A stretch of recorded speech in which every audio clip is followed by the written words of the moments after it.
Welcome to Come Alive for your morning or your word of the day. We've been looking at the topic of planting. You know, there's many things we can learn from the physical life, what happens in nature.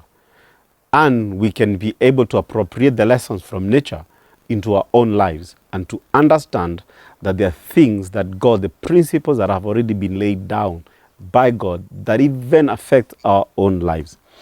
And today, I just want to come and highlight this story. And today, I just want us to look at the story of Isaac. You see, Isaac is now a mature man. He's just lost his father, who was the great man who was feared, who was revered in the people around Canaan. And now Abraham has died. Isaac is left to be able to fend for himself and his family. And in Genesis chapter number 26, we see the struggle of Isaac with King Abimelech and the servants of Abimelech. Of course, we see that even the wells that his father had dug, that they now come and they start burying them. And when he'll dig new wells, they'll come and claim them. What does that tell you? That now that Abraham has died, almost in the eyes of those people, Isaac was not valued in their eyes, and they could mistreat him the way they wanted. You see, God had to rectify that. And this is what happens. The land enters into a severe famine. The same way there was a severe famine during the times of Abraham. And Isaac wants to leave Gerar and go to Egypt. And God tells him, do not go to Egypt, plant in this land, and I'll give you a bumper harvest. So, verse number 12, it tells us that when Isaac planted his crops that year, he harvested 100 times more grain than he planted, for the Lord blessed him. He became a very rich man, and his wealth continued to grow. Now, few things I see in this story. Remember, Isaac and Abraham, they were not farmers who planted crops. They were before that pastoralists. And in this severe famine, God changes the strategy for Isaac. And he tells him that he needs to plant.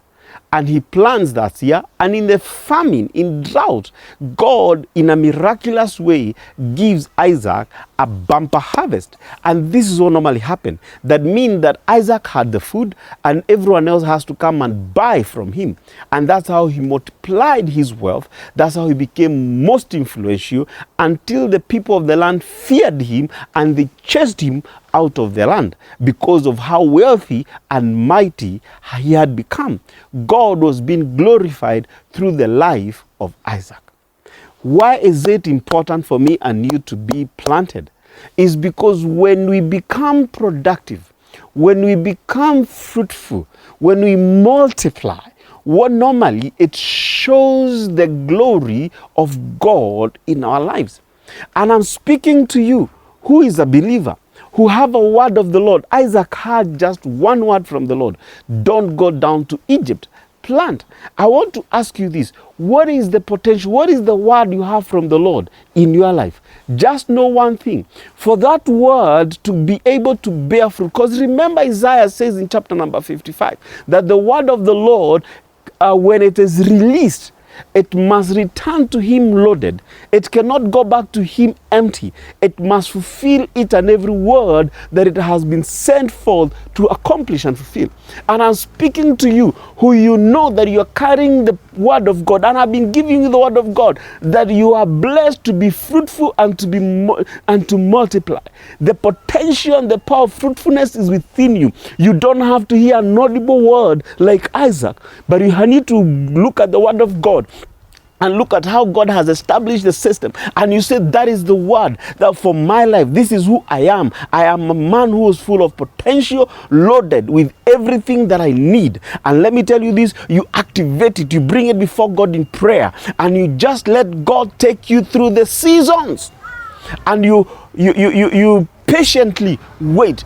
Isaiah says that they that wait, chapter number 40, they that wait upon the Lord, he shall renew their strength. They will mount up with wings like eagles. Let me tell you this, it is in waiting upon God, in the word that he has given you, the same way Isaac was able to do, that you're going through the season. You know, before that he's saying that even the young men faint. You know, the season where you have no more energy, no more psyche, no more to be able to move on, but you keep waiting and hoping upon God and trusting that He's going to bring you into a fruitful season. And let me tell you this, when you get into your harvest, your wealth is multiplied, and the people around you who do not believe in God, they start fearing you because they cannot be able to understand you and explain you. And they can know there is something about this man, there is something about this woman. And it's that moment that your influence, there's that moment that your witness for God becomes very powerful, and you can be able to witness who God is and draw many to Him. God bless you. This is your host, Pastor Joshua.